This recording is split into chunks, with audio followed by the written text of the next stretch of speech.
What's up, guys? It is 2025, and as you can see, new jersey for me and a big change. And I asked on Twitter if you guys have any questions for me, and this is the video that I'm going to be answering all of your questions related to me, going to FaZe or NAEU, anything like that. So let's get straight into the questions. So first question from Krusty Guy 1: do you regret joining Complexity? 100% no. I think that was a really great opportunity for me. I learned a lot when I went to Complexity, and it gave me another chance. At the end of Liquid, I was slumping a lot in my career.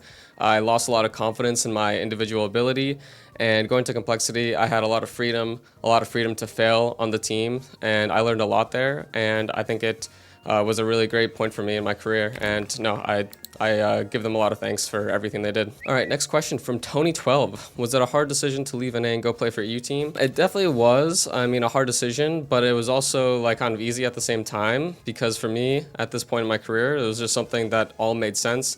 Everything just kind of like lined up for me to want to do it at this point. I definitely wanted to be like on a really top tier team where I could be competing for trophies. That was something that I was pretty adamant in saying a lot of the time, and I felt like going to FaZe was the best opportunity for me to do that. Of course, I think that like just moving in general sucks and all like the logistics that go with that, but I'm just gonna figure it out, and I've pretty much just been seeing how it goes and taking it day by day, and yeah, I'm hoping that everything works out for the best, and so far it's been not as bad moving wise that I thought. Another question from Nick Apocalypse: during your CS career, who is your favorite teammate you learned the most from? Who gave you your shot at pro? I mean, this is honestly a hard question because there's been so many teammates that I learned a lot from, but I'm just gonna go with Nitro for this one. I played with him for pretty much my entire career. I was with him for so many years, and we went through like a lot of ups and downs, learned a lot from each other, and we had to grow a lot, not only as people, but as, as players as well.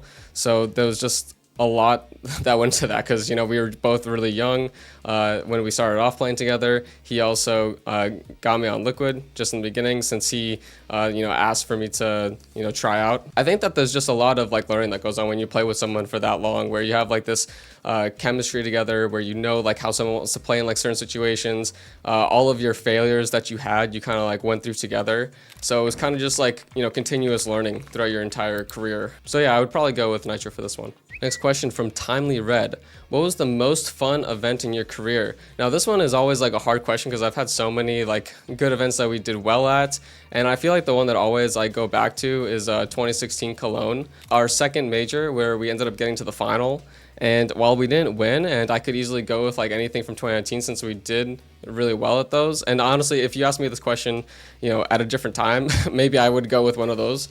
But right now I'm just like feeling that answer, because we just worked so hard that event. We all were like taking turns helping with the prep, making sure that we had every map prepared for in every single series. We were even having like some guys do 1 or 2 maps, another guy does 1 or 2 maps. We would collaborate on some of the maps. Like every night we were making sure everything got done in time. We were staying up as long as we needed to make that happen. So it was just really fun. We played all of like the top teams essentially at that event.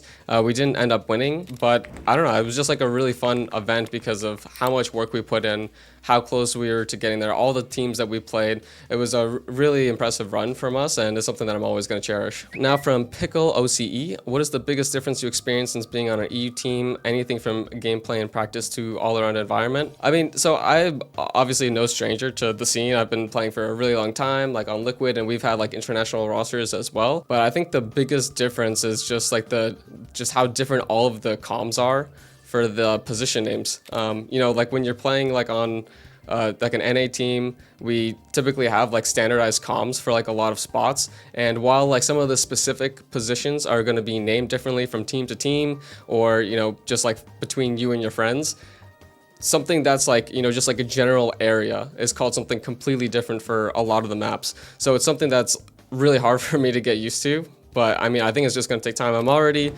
pretty acclimated to it. You know, we've already played some matches, had a couple of weeks of practice now, so I'm pretty much there. But you know, it was just the most jarring thing, you know, just from when I started. And now from Himikane, what's the single best tool for improving at CS seamless integration? So I mean, I would say, you know, as a Refrag co-owner, I think that Refrag has some of the best tools that's kind of all together, all in one package, where we have like a 2D demo viewer, we have like an academy thing there there where you can watch videos. You have like everything you really need to practice your individual training with all the different modes. And I mean, I've talked about it in like lots of videos. Shameless plug, but I do think, I wouldn't be a part of it if I didn't think it was great. So I think that you should definitely check it out, and we try to make it all inclusive for everything for a reason, and I hope that you would like it if you check it out. Now from Osni, how are you pretty fluent in Portuguese? Did you just learn the language for fun, or is there any reason behind it? So I started learning in 2016, and it was for a couple of reasons. Well, SK, LG were the best team at the time, and they were also playing like in a lot of like NA scrims, NA, FPL and everything like that.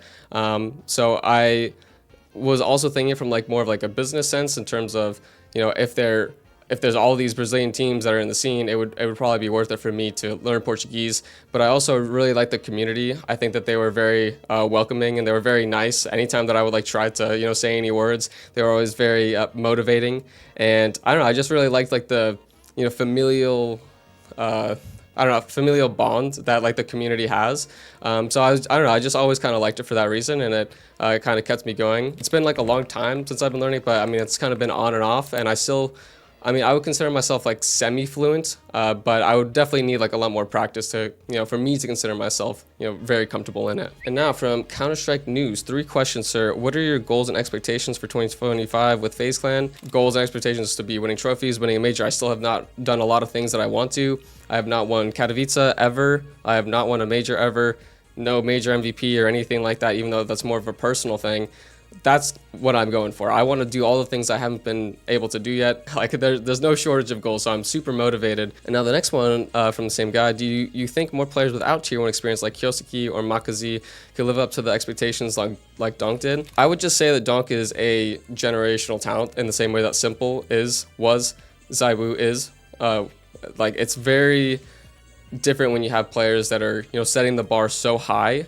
I definitely think it's possible. I think that anything is possible like that, and I don't necessarily think that them not being on a tier 1 team means they don't have like tier 1 experience, because these teams, they are able to get some tier 1 scrims, I'm sure of it, just because of they are on Navi Junior, Spirit Academy. I mean, I've scrimmed against Navi Junior before on Complexity before, and I'm sure that they're getting like a lot of tier 1 teams to scrim against too.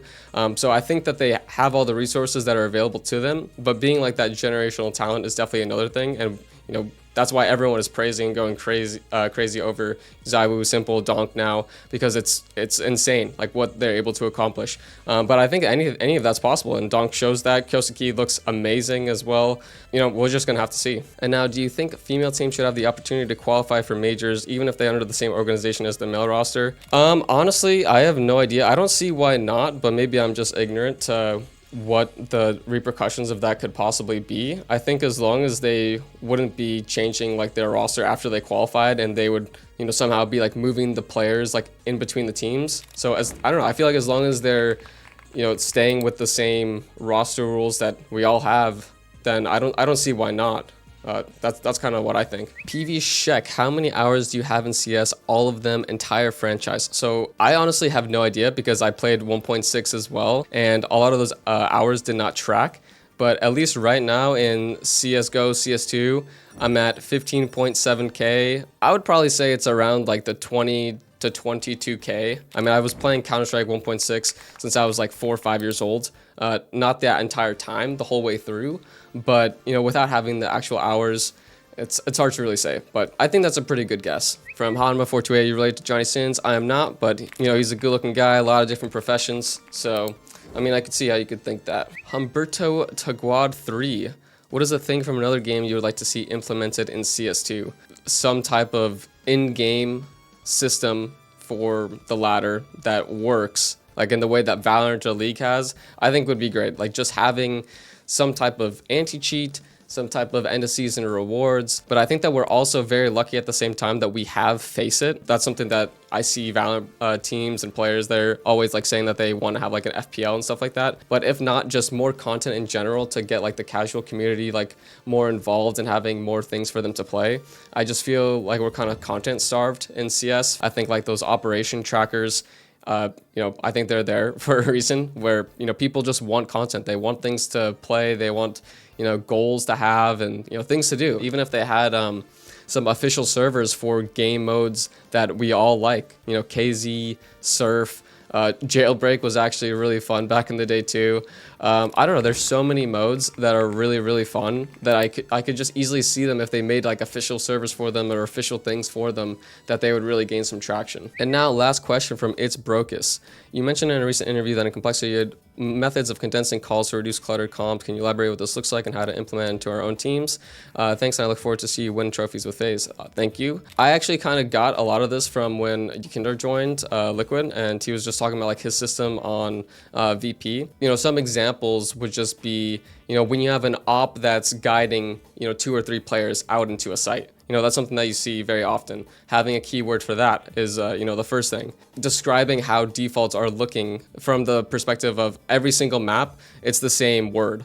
So if you have, you know, I don't know, G2 on one map are going to be doing some slow default, super spread, not going to be actually trying to go into the site. So if that's G2 on one map, then that's G2 on all the maps. Inferno, Nuke, Anubis, you're having this association where you can just quickly say like what's happening if you're on the CT side, or if on T side, everyone kind of just knows their roles. When you say like this thing that's happening, everyone kind of knows either what the role is or how it's looking, even if they're not at that site. So it's just like adding more tools to the toolbox that are, you know, very simple, that can, you know, make the difference when you're having these really close games. And that concludes the Q&A for this video. Thank you guys all for asking your questions on Twitter. There was definitely a ton of them, so looking to do another one in the future. Let me know if there's anything more that you guys would like answered. You can let me know in the comments. Make sure you like and subscribe, and I'll see you guys in the next one.